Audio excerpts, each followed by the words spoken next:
Hello and welcome to our video on sets. Now in today's video, we are going to learn how to rationalize sets or rationalize the denominator of sets. Now first of all, what do you mean by rationalizing set? When we say we are rationalizing set, it simply means sets are irrational numbers. So we want to find a way we can make the sets a rational number or a whole number. So example, if I have 2 minus square root of 3, this one is a set because this one, if I'm to type this one in a calculator, I'm gonna get an irrational number. So how do I make this set a rational number? Now we call something conjugate set. Conjugate set.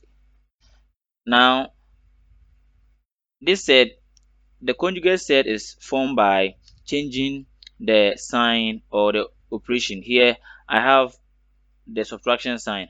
So if I write 2 plus root 3, this becomes the conjugate set. So 2 plus root 3 is the conjugate set of 2 minus root 3. So what I'm going to do is that I'm going to multiply the conjugate set by the main set or the actual set. The main set is 2 minus root 3. So I'm going to multiply this set by the conjugate set, which is 2 plus root 3. So I'm going to bring them together and it will be 2 minus root 3, and then I have 2 plus root 3. Now this one becomes difference of two squares. This one becomes, if you know difference of two squares, example, if you have a squared minus b squared, when we simplify this one, it's going to become a minus b and then a plus b. So the same thing as you know, so this one becomes difference of two squares. So we can express this one as 2 squared minus square root of 3 squared. And 2 squared is going to be 4. And then this 2 is going to cancel the square root sign, leaving the 3. So it's going to be 3. And 4 minus 3 will give me 1. So now the one here is a rational number, but initially the set was an irrational number. So I have rationalized this set to get 1. So that's what you mean by rationalizing set. To rationalize set, you've got to multiply the set by its conjugate set, and then its conjugate set is formed by changing the sign that comes with the set. So here I change the negative to positive, and then I multiply the conjugate set by the actual set to get 1. So that's all about rationalizing set. Now let's consider another one. We have square root of 7 plus 2. Now I have this one. This one, if I want to rationalize this set, I'm gonna multiply this set by its conjugate set, which will be square root of 7 minus 2. Now this becomes difference of two squares. Now I can simplify it like square root of 7 multiplied by square root of 7 minus 2 plus 2.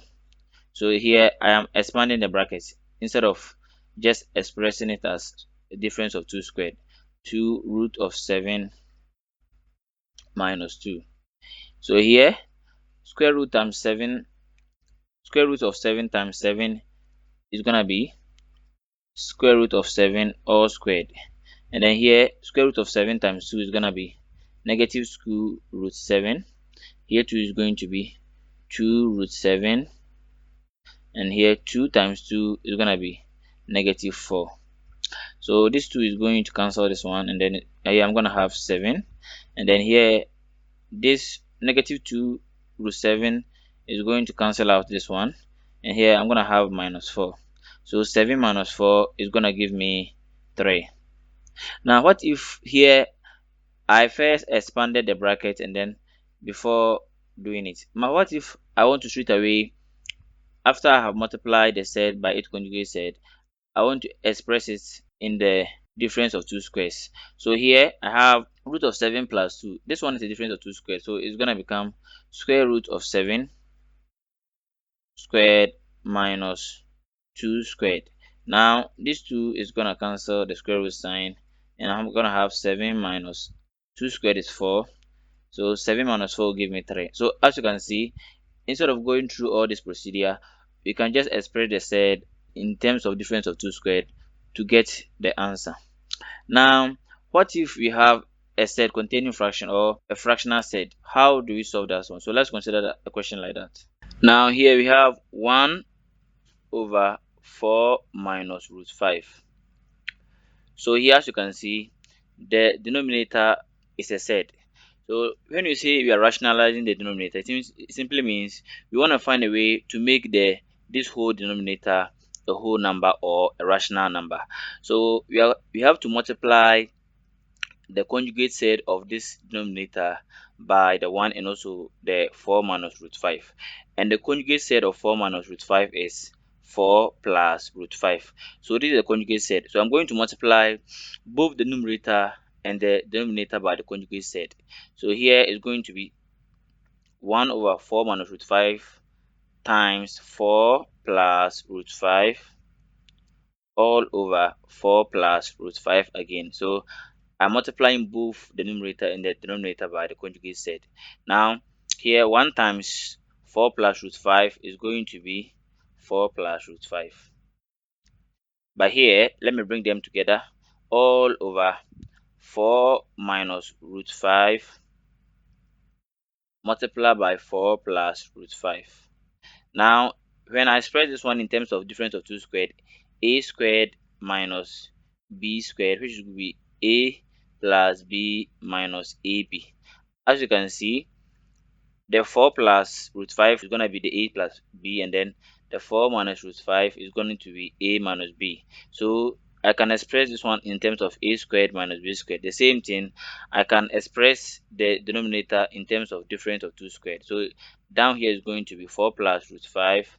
Then down here, I'm going to have 4 squared minus square root of 5 squared. So when I compare this one, the a squared is the 4 squared, and then the b squared is the root 5 squared.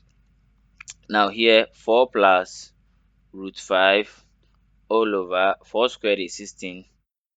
Now this 2 here is going to cancel the square root sign, leaving only the 5 minus 5. Now here is going to be 4 plus root 5 all over 16 minus 5 is 11. Now I can leave my answer like this, or I can also leave my answer in terms of 4 over 11 plus root 5 over 11. So this is my final answers. As you can see, I've been able to change the set into a rational number. So we call this one rationalizing the denominator. Now let's consider the next question. The next one, we have square root of 3 minus root 2 all over root 3 plus root 2.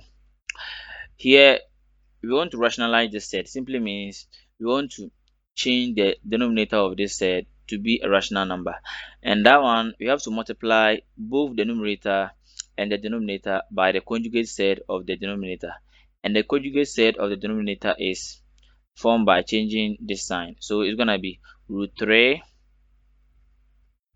minus root 2. So this is the conjugate set, and then I'm multiplying both the numerator and the denominator by the conjugate set. So root 3 minus root 2. Now let me bring this one closer. So I'm gonna have square root of 3 minus root 2 all multiplied by root 3 minus root 2, and then here is gonna be root 3 plus root 2 also all multiplied by root 3 minus root 2. So I'm multiplying both the numerator and the denominator by the conjugate set. Here I'm going to multiply, or I'm going to expand the bracket on the numerator. So here I'm going to use the first one, root 3, to multiply everything. So it's going to be root 3 minus root 2, and here I'm going to have minus root 2 is going to multiply root 3 minus root 2 all over. Now this one, if you check it well, you observe that this one is different of 2 squares. So this one is going to be root of 3 squared minus root of 2 squared. Here 3 times root 3, sorry, root 3 times root 3 is going to be 3, and here root 3 times negative root 2 is going to be root 6, and then here I'm going to have negative root 6 again, and here I'm going to have plus 2. Now over here I'm going to have this 2 is going to cancel this one, and I'm going to have 3, and then this 2 is also going to cancel this one, and I'm going to have 2. So finally I'm going to have 5. So 3 plus 2 will give me 5, and then minus root 2 minus root 6 minus root 6 is going to be negative 2 root 6, and 3 minus 2 will give me 1. So finally I have 5 minus 2 root 6 all over 1 is the same as 5 minus 2 root 6. So I hope you've learned something from this video. Once again, thanks again for watching this video. Don't forget to comment on this video, like, share.